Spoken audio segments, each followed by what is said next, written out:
Welcome in to today's webinar. My name is Hannah Spahn, and I'm the Client Experience Specialist here at Harris Federal Law Firm. I'm really excited about today's webinar as it covers some really important information for those of you interested in federal disability retirement. Today, we're talking about how much money you can make while on federal disability retirement. We're going to dive into all of the details of working while on federal disability retirement, and we want you to be confident in your benefits and in your future after this webinar. On today's webinar, I've got with me Kylie Adams, our disability consultant, and Rose Still, our lead senior disability case manager. Before we get started, make sure you find the chat box on your screen. We have people here live answering your questions as they come in, so get your questions in and we'll answer them as soon as possible. Now, a quick disclaimer before we get started. This webinar is for informational purposes only and does not constitute legal advice. This presentation is not establishing an attorney-client relationship and only serves as general educational purposes. Now, getting into today's webinar, how much can you make on federal disability retirement? Take it away, Rose and Kylie. Hi, I'm Kylie. I'm a disability consultant here at Harris Federal. You may have spoken with me on the phone if you've had a consultation with us. I look forward to speaking with you guys today. And my name's Rose. I'm a senior disability case manager here at the firm. I've been here several years, and I'm excited to get to talk to you guys today about the federal disability retirement benefit and how much you're able to make on it. So first off, we'll go into what federal disability retirement is. This is an early retirement option. It is for federal employees who are struggling in their job due to a medical condition. Now, it is offered by the Office of Personnel Management, often referred to as the OPM, and this is a retirement that will last you only until the age of 62, and at age 62, it automatically converts to your regular retirement. So here's what we're going to be going over today in this webinar. We'll be going over your monthly annuity payment, how credible years of service factor into your retirement, work in the private sector, and your health and life insurance. So as far as your monthly annuity payments goes, let's go ahead and look at how much money you will receive once you are approved for this benefit. So this is meant to be a supplemental income. In the first year, you're going to make 60% of your high 3 salary. Every year after that, you're going to make 40% of your high 3 salary until you reach the age of 62. Now, one thing to keep in mind is this is a taxable income. It's federally taxed across the board, and most of the time it's state tax depending on your state. However, you do get the options to keep your health insurance benefits as well as your life insurance benefits. And they also actually have a surviving spouse benefit, which allows you to leave a portion of your disability retirement and your regular retirement to your current spouse. Your high 3 average is the average of the highest 36 consecutive months of basic pay. Moving on to the next slide, we have provided a picture that kind of breaks down what you would be receiving while you're on disability retirement. The first pile of coins represents your high 3 average. Moving on, year 1, you're going to be receiving 60% of that high 3. And then year 2, you'll be receiving 40% of your high 3 until you are age 62.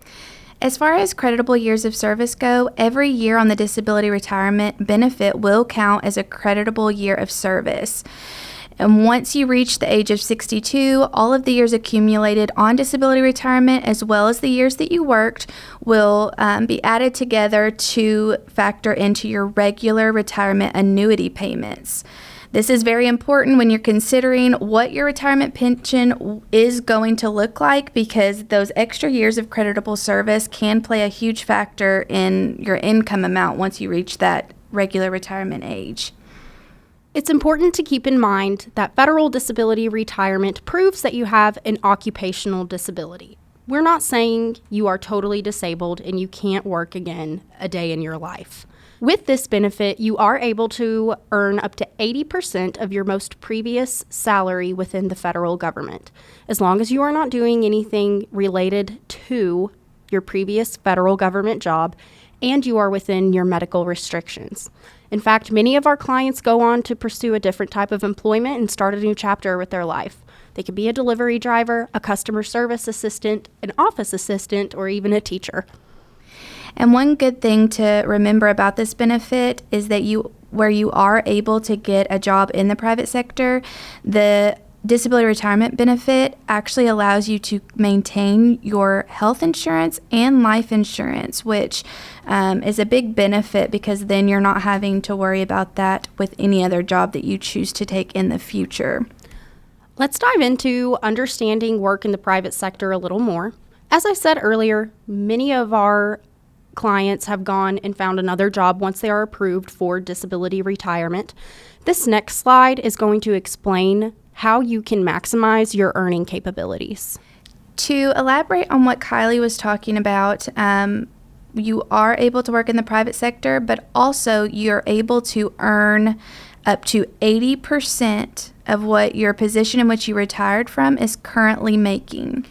One important thing to keep in mind that it's going to be 80% gross income pay. That is a question that I get often when it comes to looking at your taxes, if they're referring to, net pay or gross pay, and the answer is gross pay.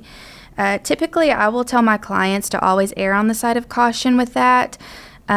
Because in my opinion, after doing this for several years, you don't want to get to a point where you get too close and lose the benefit. So just always be mindful of how much you're making with that. So, and I believe I said this earlier, but again, this benefit, although it has many perks to it, and it's a great and very liberal benefit, one thing to keep in mind as well is that this is a supplemental income. Their intent is not to provide this benefit to live off of. This is one of the main reasons they allow you to work in the private sector. And truthfully, if you do get the correct job, you can even end up making up to 140% or even 120% of what you were making in your federal job alone. So again, this is a very liberal benefit, but it's also a great benefit for federal employees who can no longer perform all of the essential duties of their position. So, elaborating a little bit more on what Rose was saying, only earned income is counted toward your 80% earning cap. This means passive income is not factored into the 80% that you are able to earn in the private sector. We'll go over the benefits between the two. Earned income is salary, your wages, bonuses, if you are self-employed, your 401k distributions, pensions. As for passive income, this could be real estate investments, dividend outcome, or tax-sheltered investments. And again, passive income does not count toward the 80% that you're able to earn in the private sector. And it's also really important, in my opinion, to always speak with your CPA or a tax attorney if you're unsure or unclear. I know for many people, this subject, they're not well versed on this subject. So again, always err on the side of caution. It would never hurt to speak to a professional on this because again, you do not want to risk losing any of your benefits. So that takes me into income reviews. So every year the OPM is going to reach out and ask you what jobs you've held, and they're going to ask you to provide proof of how much money that you have made. They do this to ensure that you do not exceed the earnings limit, so that 80% earnings cap. If you go over the 80% earnings cap, they will deem you as administratively recovered. That means that you will no longer receive those monthly annuity checks, and you're also going to lose all the creditable years of service that you have accrued on the benefit since approval. So personally, I don't believe it's worth it to risk losing those benefits. So always keep that in mind, that OPM is going to reach out to verify income as well as what positions that you've held in the private sector. Let's talk about Angela. She's a nurse at the VA with 10 years of service and married with 3 kids. Right now, she's currently making $81,000 at the VA, and her high 3 average is $72,000. Unfortunately, Angela has suffered a leg injury while trying to catch a patient at the VA. Luckily, she's at the VA, so she was able to get treatment and underwent surgery, but because of this injury, she's not able to stand for extended periods of time. Because of her position description and her request for reasonable accommodations, the VA deemed that they were unable to accommodate her. This would make Angela a perfect candidate for federal disability retirement. So at her current age of 52, if she were to go out on the disability retirement benefit, remember they would average your highest 3 consecutive years of earnings. So in Angela's case, her high 3 average is going to be $72,000. So the first year on the disability retirement benefit, she's going to receive 60% of that, which is going to equal out to that $43,200. And then from the second year up until she's age 62, she's going to receive that $28,800 annuity every year. And then so if you factor in working in the private sector and working a private sector job, she could, come out doing pretty well for herself, even though she's unable to perform those essential duties in her federal government job as a VA nurse. Luckily, Angela was able to find a job in the private sector, so she is still able to earn up to 80% of her most previous salary with the federal government. At this point, the first year that she's approved for disability retirement, she's receiving 60% of her high 3 average, and she's earning the maximum 80% that she can earn. Her 80% cap is a little under $65,000, and her annuity is around $43,000. With all of this combined, she's earning $108,000. Year 2, she's still able to earn a little under $65,000 in the private sector, but her annuity would be going down, earning 40% of her high 3 average. So she's getting $28,800 from the OPM, but still earning her $64,800. With all of this being combined, from ages 54 to 62, she'll be able to earn $93,600. One thing I'm sure we could all agree on is that we would all want to maximize our income. With this benefit, there may be some other benefits that you would be entitled to or qualified for that would help you be able to do this. With that being said, it is very important to be aware of how each benefit will interact with your disability retirement benefit, because you do not want to lose out on any of your income or there be any issues with eligibility for your disability retirement down the road. So as you'll see here, we do have some examples for you of what those other benefits may be that you could qualify for. You'll see the workers' compensation benefit, the Veteran Affairs disability benefit, and the Social Security disability benefit. And Kylie, why don't you kind of take us in and briefly explain these benefits and how they'll interact with the disability retirement. Of course. So if you were injured on the job, you may be eligible for a workers' compensation claim.